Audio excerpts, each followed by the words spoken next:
Hello guys, welcome here to another episode of Out of Turn 4.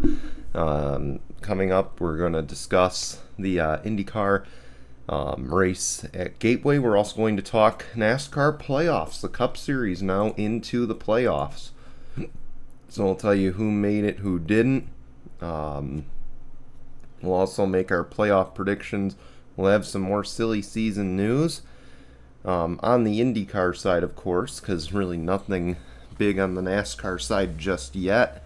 I was hoping to do a silly season special, but seeing that we're close to the playoffs, I think it's more important to discuss the NASCAR playoffs, and then we'll piece together the IndyCar silly season at a later time. I know it keeps getting pushed off. I should have done it a few weeks ago, and it just unfortunately didn't happen.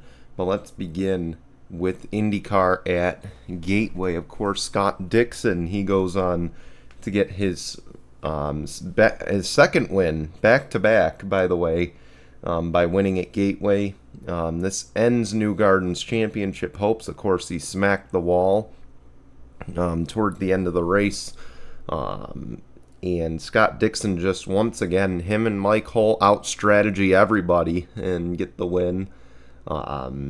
I thought it was a good race. I think, though, Gateway needs to go back tonight. I'm sorry. I know everybody's like, the Sunday at 3 time frame is the best time frame. Here's the thing. If people want to watch, if people want to see it, they'll flip it on. I'm sorry. I'm under that impression. Okay? If people want to watch, they will turn it on. Okay? Regardless of the time, we need to stop catering to the West Coast all the time when we're on the East Coast or in the Midwest. We need to just, race when it's best. And at night at Gateway is the best time to race. Because it's just drastically a better race when it's under the lights. Scott, again, good run. Wish someone would have challenged him. It was so tough to pass. It looked like, on the, or in the daytime. That's why I say we need the race back at night. And we need it right away. Grant Enfinger, he advances to the round of 8 with a win at Milwaukee. He was dominant in that race. 10th career win.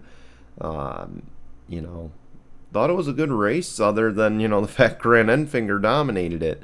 And of course the news came out this week, GMS will not be a truck team next year either. Their fabrication shop also shutting down, so Grant Enfinger for sure auditioning for a new job.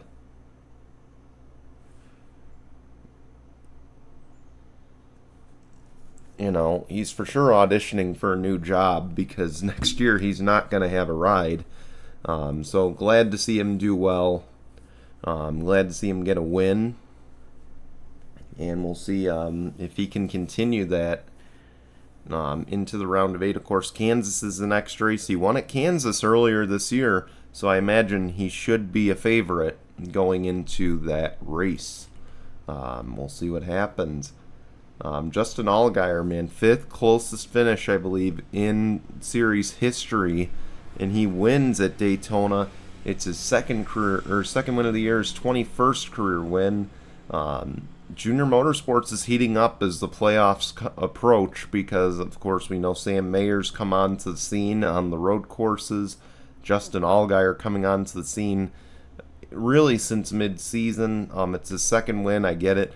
But to win at Daytona and to hold off, to hold them off, that's impressive. He ran pretty well.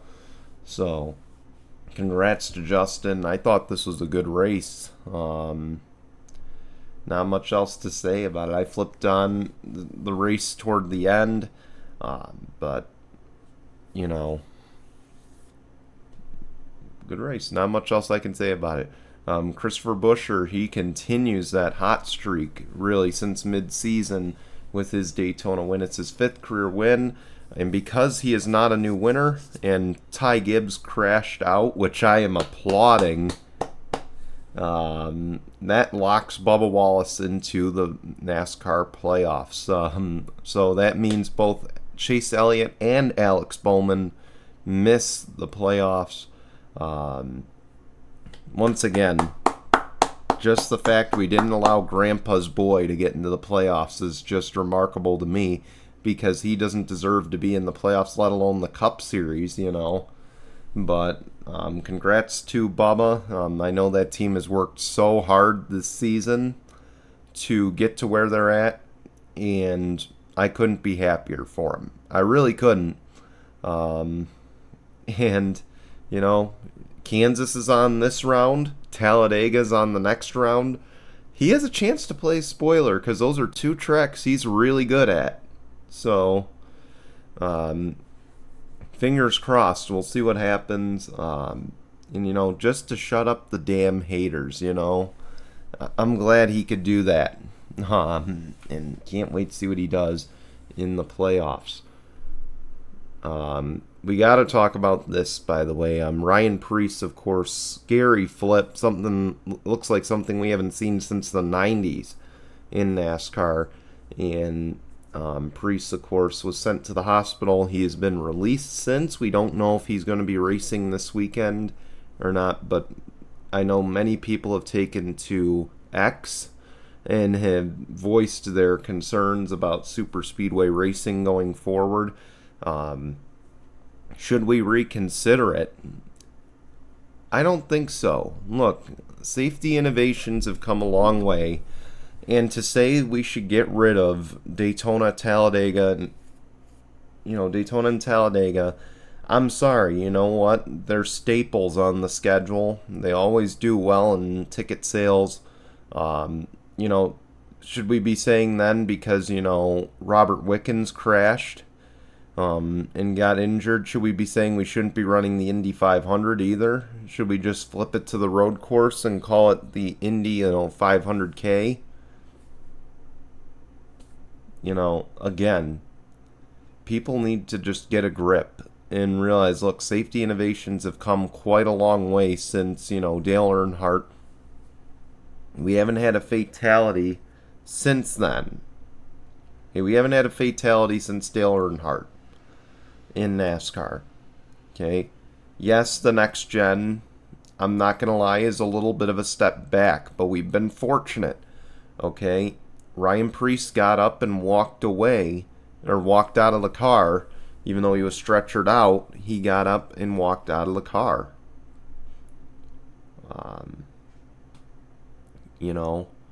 We can't sit here and constantly say, oh, we should have less. I mean, there were some that were vouching for less super speedway racing, which would be, one race at Daytona, one race at Talladega, and then one at Atlanta.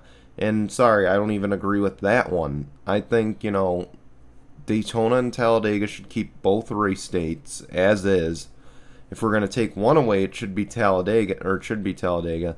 Frankly, we should take away Atlanta, but that's my, I'm sorry, again, I'm in the minority, I'm sure, after the last Atlanta race, but I think we should get rid of Atlanta. I'm sorry, I think the last iteration of Atlanta, it was a mess. It was a mess. Or I'm sorry, it was a good race. The last Atlanta race was. This track should be this track in Atlanta should be Texas right now, if anything.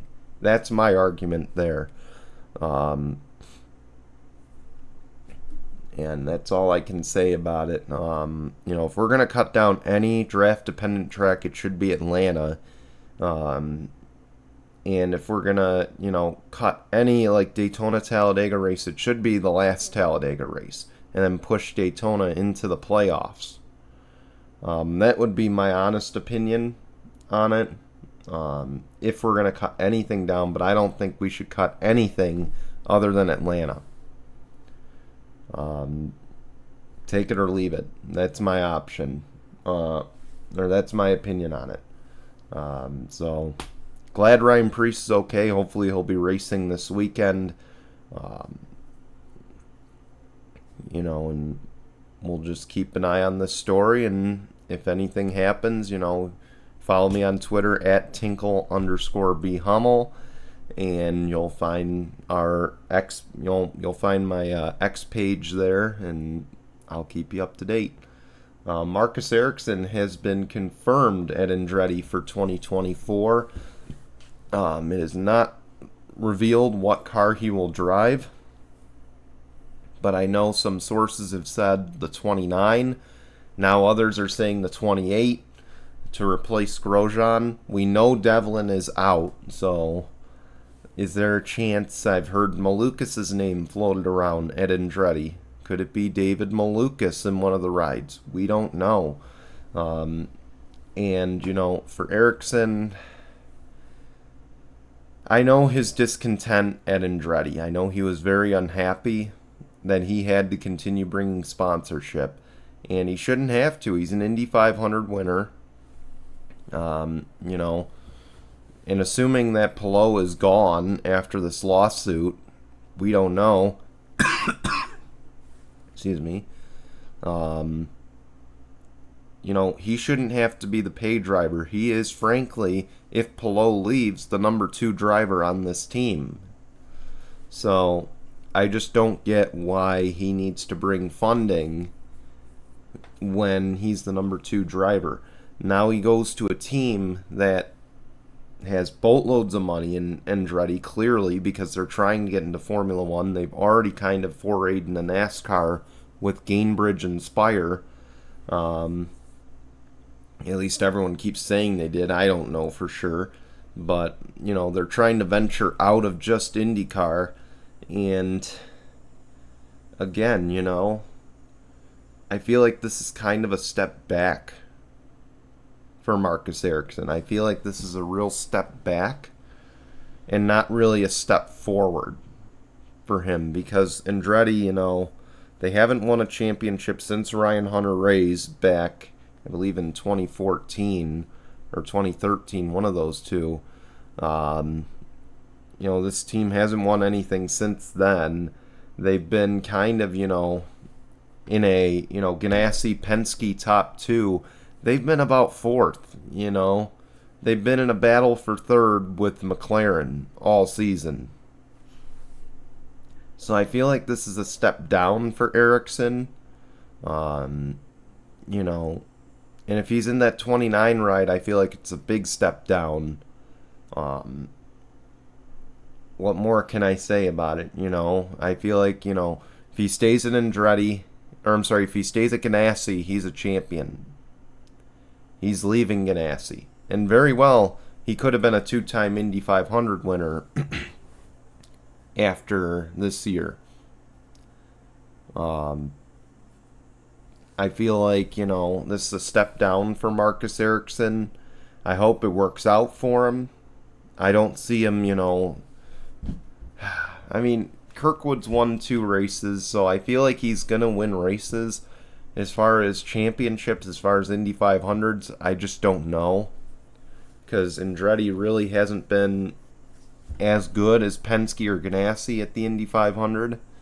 So, again, time will tell. And I wish him the best, obviously. He's a great driver, hopefully he can help rebuild this Ganassi squad, or this Andretti squad. I keep getting the names confused. I don't know why. And again, we'll see what happens in 2024. Another thing for 2024, Yuri Vips, the F2 driver, I believe he's one of the Red Bull reserve drivers. He is going to contest the final 2 races in the number 30 for Rahal Letterman Lanigan at both Portland and Laguna Seca. Good for Yuri. I know his name's been floated around ever since Jack Harvey got released, so this is kind of a poor kept secret. I imagine regardless, he's going to make the leap into IndyCar. I don't know for sure, but I feel like this is just the beginning, kind of like with Christian Lundgaard when he drove the 45 in a part-time effort when Rahal Letterman Lanigan looked to expand to 3 cars. I feel like this is going to be that ride for him. I know Connor just drove for them in the number or in Gateway.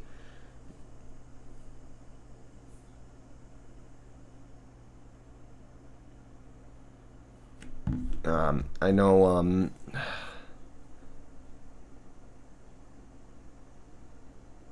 again, like I know Connor drove for them at Gateway. I apologize. I keep checking my phone. My roommate's texting me quite a bit.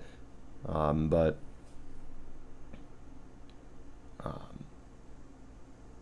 I feel like Connor did a good job in the number 30. I feel like, though, the way he's performed on road courses lately and seeing how heavy IndyCar is on road courses and street courses, the tracks that Connor has not performed very well at, I don't feel like he's going to get those opportunities to drive on the road courses anymore or the street courses. And I feel like, if he's going to run an IndyCar, he's going to have to be oval only. It's a possibility, maybe, that Yuri only drives the road courses next year, kind of like what Marcus Armstrong's doing for Ganassi, and then Connor drives the ovals, but then, Yuri drives like a fourth car for the Indy 500 or something, and, after this next year, Connor goes out at Ray Hall and Yuri's in. I'm saying that's the things I could see happening. And again, I'll save it for when I do eventually get to the silly season, episode. But I imagine for Connor, he did well in the oval. I think I could see him driving ovals for a team next year, like Ray Hall, Letterman, Lanigan, if they don't feel comfortable putting Yuri Vips on an oval. But we'll see. Let's make the playoff predictions. So I'm only going to predict two things: the round of 16 and the championship 4. Coming out of the round of 16 on the playoffs grid challenge, by the way, it's on NASCAR.com right now. I picked everybody but Kyle Busch, Christopher Bell, Michael McDowell, Ricky Stenhouse Jr. I said those 4 will not advance to the round of 12. Kyle Busch, a little too inconsistent. Okay, Kyle Busch has been a little too inconsistent this year. He's either really good or really bad. And I feel like this is a race he's going to be, around again. He's good at Darlington. He's okay at Kansas. He's good at Bristol. He's swept Bristol before in all 3 series, so he's really good at Bristol. But I just don't feel like those 3 tracks with RCR benefit him. So I'm going to say he's out in the round of 12 or in the round of 16. Not by much. Not by much, I want to stress. But I can see him being out. Christopher Bell, he was a guy that raced on life support from the round of 12 on last year. He raced on life support up until the final race of the round, and then he won, advanced to the championship, or won, advanced to the round of 12, or round of 8, won, advanced to the championship 4, and then got eliminated in the championship 4. So I feel like this season, I just don't see him running on life support. He's been kind of mid this year, kind of like last year. Maybe he surprises us. I could see him being a dark horse, but I just don't know. Michael McDowell, not enough playoff points. These 3 races really don't benefit him that much, so I just don't see it unless some people have some big misfortune. And then he's got 2 races in the round of 12 that benefit him. So if he does advance, he has 2 races that benefit him in the next round. And I could see that being possible. Ricky Stenhouse, not consistent enough, not enough playoff points. He's kind of been about as good as the 1 this year in most races. And even, the 1 will advance on playoff points, I think. The 47 doesn't have that. So I feel like Ricky might be out in the round of 16. Now, by some miracle, if he advances, he's got Talladega. That's a race that team could easily win.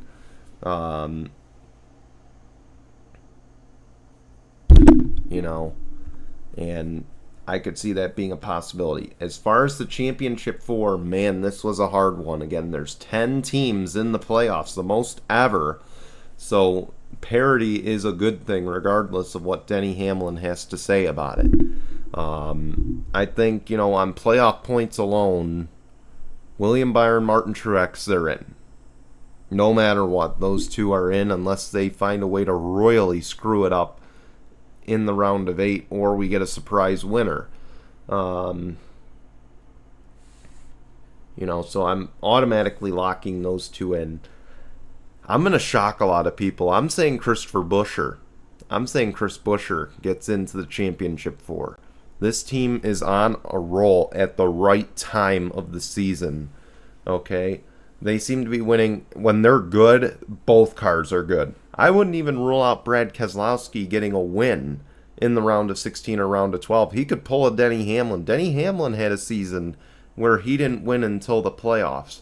And he could get on that roll and just absolutely surprise everybody going into the round of 8, going into the championship 4. But again, I think Byron Truex for sure. I'm going to say Buescher. I think Buescher sneaks in. I just don't think Logano is good enough this season to get in. I feel like RFK has jumped and emerged as the best Ford team.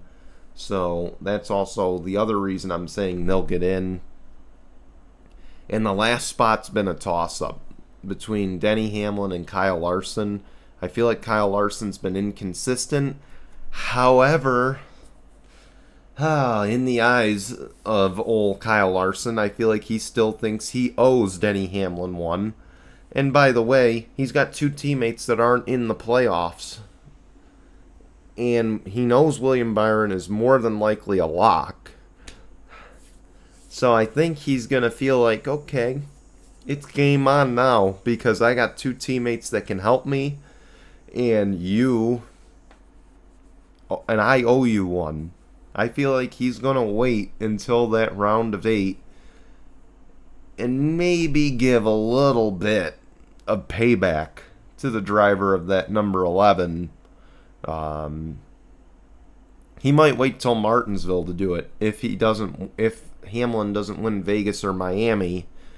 So I feel like he's going to wait for that and punch his way into the championship 4.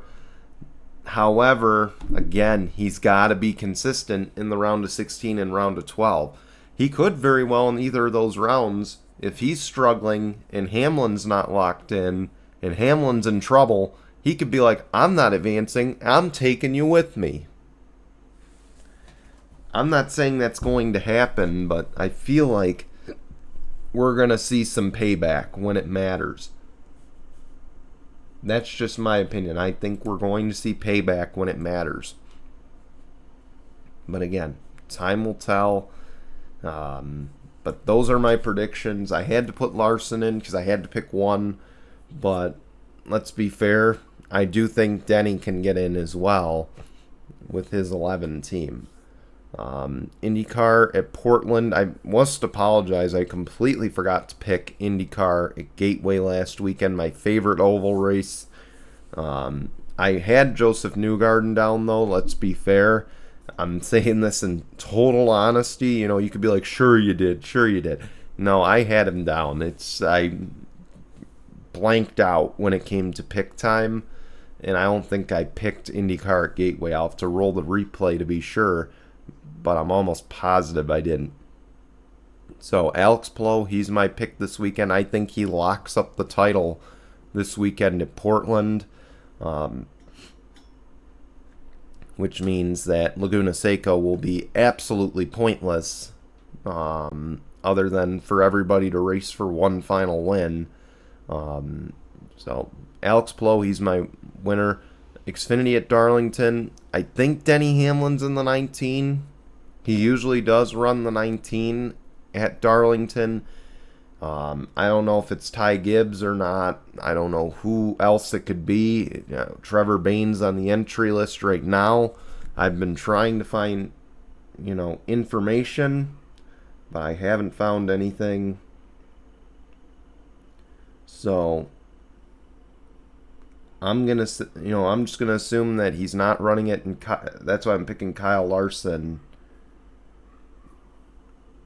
to drive or to win in the 17 for Hendrick.